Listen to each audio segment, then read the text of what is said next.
পিতার সম্পত্তি এক সন্তানের নামে হলে বাকি সন্তানদের করণীয় কি? আজকে এই বিষয় নিয়ে আলোচনা করব। আমি Mehedi Hasan Marin, advocate, Bangladesh supreme court. বাংলাদেশের আইন অনুযায়ী একজন ব্যক্তি জীবিত থাকা অবস্থায় নিজের সম্পত্তি যাকে খুশি তাকে দিতে পারেন, তবে সেটা করতে হবে বৈধ ও সঠিক পদ্ধতিতে।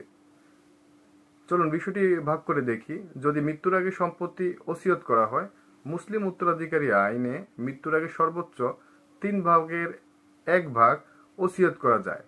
3/1 বেশি অংশ অন্য উত্তরাধিকারীদের অনুমতি ছাড়া ওসিয়ত করলে তা বৈধ নয়।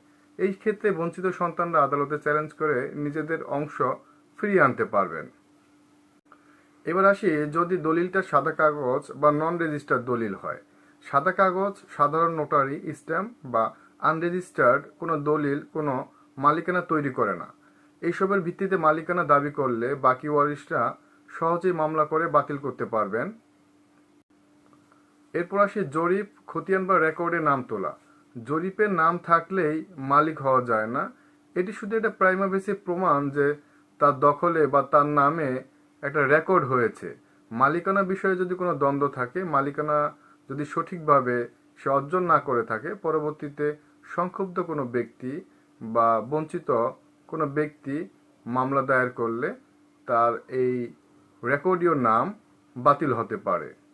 এবার দেখা যাক, যদি হেবা বা সাবকবলা বিক্রয় রেজিস্ট্রি করা হয়।